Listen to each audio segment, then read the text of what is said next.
Good morning, ladies and gentlemen. Welcome to episode 43 of Untold Evidence. On a remote Utah ranch, Terry Sherman emptied his rifle into a creature standing at point blank range. The bullets did nothing. The animal turned, walked into the night, and its tracks vanished mid-trail. That was 1994. By 1996, the Shermans were gone. 2 decades later, the United States Defense Intelligence Agency would award a $22 million contract to study what had happened on that 512-acre stretch of high desert. This is the story of Skinwalker Ranch and what the Pentagon found there. In 1994, Terry and Gwen Sherman bought a 512-acre cattle ranch in Utah's Uintah Basin, in a region locals had been calling the UFO Ranch for decades before they arrived. Within months, the property turned hostile. Cattle were found mutilated, organs removed with what witnesses described as surgical precision, no blood at the scene. Then came the lights, blue and orange orbs that hovered above the property and moved in patterns no conventional aircraft could match. And then the creatures. One night, Terry Sherman fired multiple rounds at a wolf-like animal that had attacked his calf at point-blank range. The bullets appeared to do nothing. The animal walked away. The tracks vanished mid-trail. This in itself is mind-blowing. It doesn't make sense. It's hard to even conceptualize. But let's dig a little deeper. By 1996, the Shermans had abandoned the ranch and were looking for a buyer. They didn't have to look very far. Their story had reached a billionaire in Las Vegas, a real estate magnate called Robert Bigelow, who had founded a private research outfit a year earlier specifically to investigate exactly this type of phenomena. In 1996, Bigelow bought the ranch for a measly $200,000. Bigelow's National Institute for Discovery Science, NIDS, turned the ranch into something between a research station and a fortress. Trail cameras, infrared sensors, 24-hour surveillance.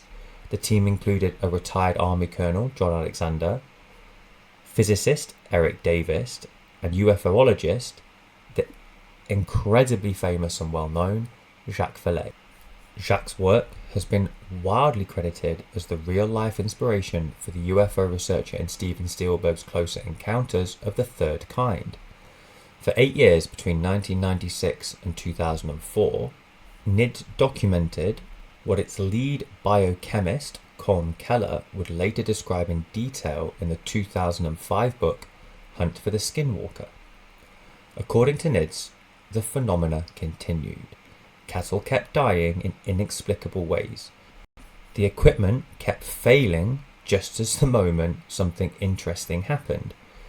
Researchers reported what Keller called hitchhiker effects, the apparent tendency for the strangeness to follow investigators home.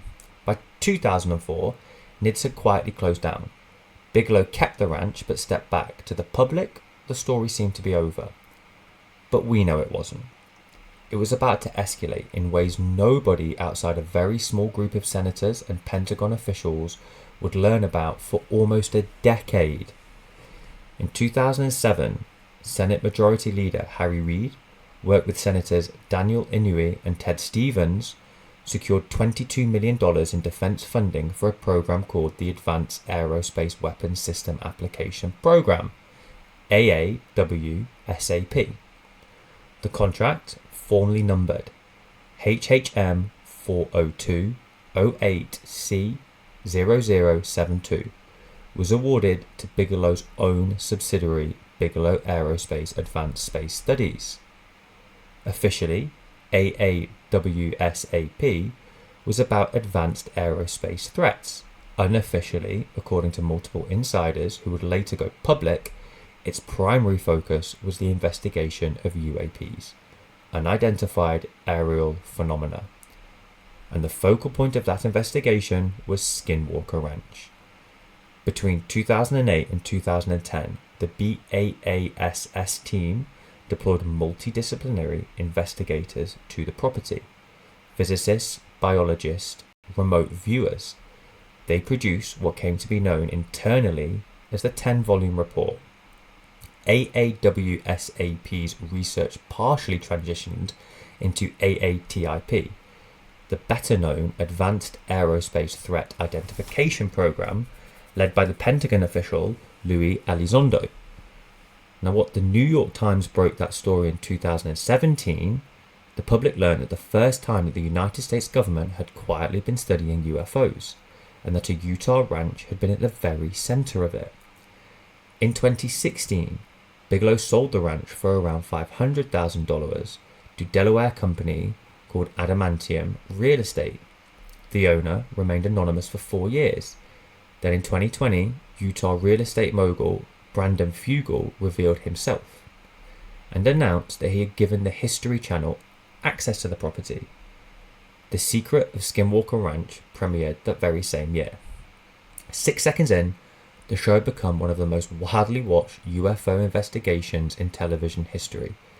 Season 6 premiered on the 3rd of June 2025. The current team, led by astrophysicist Travis Taylor, had reported detecting radiation spikes correlating with orb sightings, electromagnetic pulses that disable electronics on cue, and a persistent radio signal at roughly 1.6 gigahertz that appears during periods of high anomalous activity. None of this proves what is happening on the ranch. What it does is keep the question very much open. Now, here's what the show won't tell you. The family that owned the property before the Shermans, the Myers family, lived there from 1934 to 1994, 60 years. They reported nothing. No mutilated cattle, no wolf-like creature, no orbs, no portals. The strangeness, according to public records, began when the Shermans arrived. Skeptic Robert Schieffer has argued that the simplest explanation is that the Sherman family invented the story before selling to Bigelow, a buyer known to be looking for exactly that kind of phenomenon, and with the money and resources willing to pay for it. In 1996, professional skeptic James Randi awarded Bigelow the satirical Pigasaurus Award for funding what Randi called the most useless paranormal study in history. NIDS' own lead investigator, Colm Keller, conceded in writing, quote, "After several years of focused investigations, we managed to obtain very little physical evidence of anomalous phenomena that could at least be considered as conclusive proof of anything. None of the major claims have been replicated under controlled scientific conditions. None have been peer-reviewed. The radio signals, the radiation spikes, the equipment failures. Naturalistic explanations exist for all of them, from methane ignition pockets in the regional geology to natural effects in seismic activity. And the basin itself is known for electromagnetic anomalies. The ranch may be exactly what the History Channel says it is, or it may be a story. What's not in dispute is the money. The Defense Intelligence Agency awarded a $22 million contract to study a Utah ranch. Senators on the Intelligence Committee pushed it through. A best-selling book, 6 seasons of television, and an upcoming 2026 memoir from former AAWSAP Director Jane Stratton, published by HarperCollins, all confirm that something on that 512-acre property convinced people with access to the most classified information in the United States thought that it was worth investigating. Whether what happened there is real or not, illusory, or something else in between, the institutional response is documented. And that in itself is interesting. Thank you for listening. This has been Untold Evidence. Skinwalker Ranch is something I personally find fascinating. The fact that there is a significant provable money trail has to ask questions. Please drop your comments and thoughts down below. I love reading them and I love opening my mind to what could happen there. This has been Untold Evidence, and I'm going to see you in the next one. Thank you so much for listening.